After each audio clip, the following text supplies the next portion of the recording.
श्री कृष्ण भगवान बोले कि हे धर्मराज युधिष्ठिर, अब मैं माघ कृष्णा एकादशी की कथा का वर्णन करूँगा।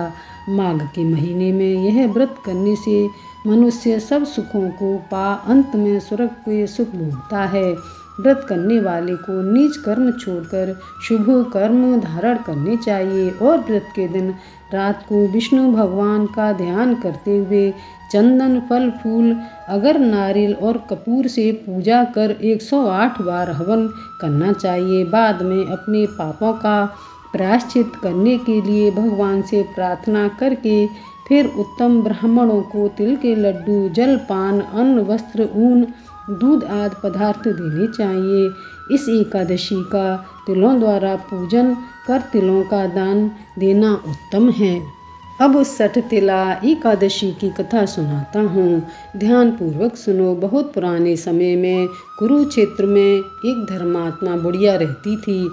वह अपना अधिक समय व्रत उपवास में ही व्यतीत करती थी, किंतु कभी किसी ब्राह्मण को न ही उसने खाना खिलाया था और न अन्नदान ही किया था। एक दिन स्वयं विष्णु भगवान ब्राह्मण के वेश में बुढ़िया के घर भिक्षा मांगने गए। तब बुढ़िया ने चिढ़कर एक ईंट उनकी झोली में डाल दी और कहा कि इसे खा लेना। विष्णु भगवान उस ईंट को लेकर विष्णु लोक को चले गए।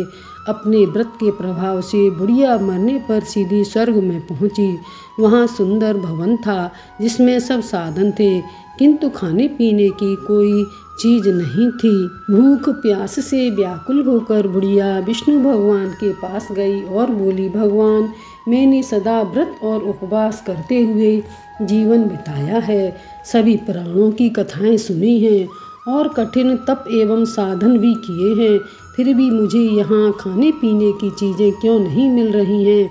भगवान विष्णु बोले, जिन चीज़ों का दान तुमने मृत्यु लोक में किया है वही यहाँ मिल सकता है।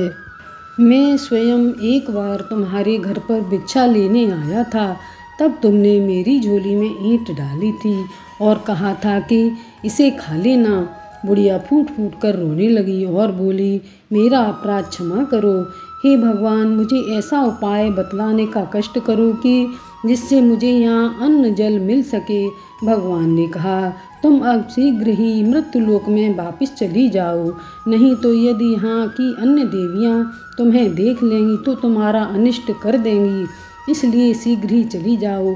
ब्राह्मणी ने हाथ जोड़कर रोते हुए कहा कि हे भगवान, मृत्यु लोक में जाकर मुझे क्या करना चाहिए जिससे मुझे यहाँ आने पर अन्न जल मिल सके।